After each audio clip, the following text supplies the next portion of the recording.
Le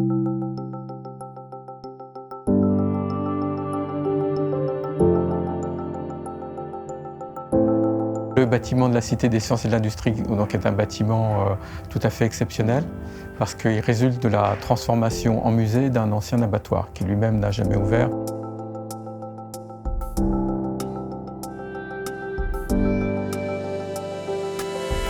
Ce qui le caractérise peut-être, c'est ses dimensions vraiment très importantes. C'est un bâtiment très épais, très profond, haut, et donc il est tout à fait inhabituel. La Cité des sciences a été construite donc, avec les matériaux de son époque, qui sont d'ailleurs encore plus ou moins ceux d'aujourd'hui, hein, avec de l'acier pour franchir les grandes portées de la couverture. Donc on a une grande méga-structure, ces grandes poutres bleues qu'on voit d'un peu tous les points du musée. Le bâtiment a 4 faces un peu différentes et sur les 2 faces des petits côtés, donc sur la largeur, on a un treillis. Donc c'est une structure treillis tridimensionnelle, blanche, qui fait comme un écran de façade pour unifier la façade parce que derrière, on a différentes choses. On a des caines de ventilation, on a des façades de bureaux, on a des façades de stockage, etc. Il a 2 caractéristiques principales très innovantes. Donc, il y a à la fois les serres à l'extérieur et à la fois les coupoles.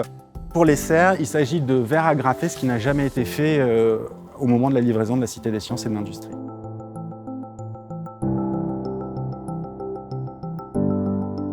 Les coupoles sont composées d'une structure qu'on appelle une tenségrité, c'est-à-dire une structure qui fonctionne essentiellement en tension. Et cette structure en tenségrité, elle supporte 2 choses. D'abord une sorte de grande jupe en quelque sorte, en toile. Et cette grande jupe, elle vient s'accrocher sur une couronne qui elle-même est surmontée par une coupole qui, dans la conception d'origine, tournait pour suivre le soleil, une sorte presque d'appareil astronomique si on veut. Ces coupoles textiles sont assez exceptionnelles du fait de leur structure tendue, suspendue au milieu du vide, du fait de cette géométrie, une surface à double courbure, et puis par leur dimension, parce que c'est un rectangle qui fait 60 mètres par 30 mètres, donc c'est assez gigantesque. Et il y a peu de matériaux, à part la toile, qui pouvaient permettre de couvrir une si grande surface avec si peu de matière.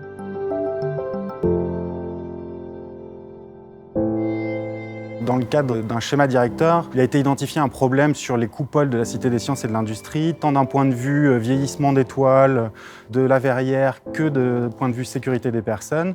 Et il a été décidé d'anticiper une opération de travaux de remplacement à neuf des coupoles textiles et des verrières. C'est une opération atypique pour l'OPIC en effet, puisque une des premières contraintes qui nous a été donnée par la Cité des sciences et de l'industrie, c'était qu'on fasse une opération en site totalement occupé. Il faut savoir qu'à la Cité des sciences, il y a à peu près 2 millions de personnes qui visitent tous les ans. Donc en une année, il y a 2 millions de personnes qui passent sous notre chantier. Un des grands challenges de ces travaux qui a été de faire en sorte d'isoler le plus possible les travaux du reste du musée. Dans le cadre de la consultation, nous avons eu l'occasion de rencontrer l'architecte concepteur Adrien Finsilbert, que nous avons sollicité sur les solutions que nous allions mettre en œuvre pour avoir son assentiment sur les procédés techniques innovants que nous allions utiliser. Ce qui est intéressant de noter ici, c'est que les coupoles, par rapport à l'architecture du moment où elles ont été construites, les années 80, étaient relativement innovantes par rapport à tout ce qui se faisait auparavant et qu'on met aujourd'hui en œuvre des process qui sont aussi innovants, mais décalés dans le temps, 30 ans plus tard. Alors bien sûr que c'est un bâtiment qui fait partie du patrimoine architectural de la deuxième moitié du XXe siècle. Alors d'une part parce qu'il a une histoire qui est assez folle, quoi. C'est cette énorme salle des ventes pour les abattoirs qui se transforme 10-15 ans plus tard en musée des sciences avec une dimension époustouflante. Enfin, on peut mettre 4 fois Beaubourg à l'intérieur de ce bâtiment. Donc ça laisse un peu imaginer les proportions de ce bâtiment. Et puis parce qu'il y a ces objets, les serres bioclimatiques qui donnent sur le parc, et puis ces coupoles qui sont l'œuvre de Peter Rice. On a son travail ici, on a son travail à Beaubourg, on a la pyramide inversée du Louvre, il a aussi participé à la conception, le nuage de la Grande Arche de la Défense. Il y a une certaine familiarité avec les éléments de ce bâtiment.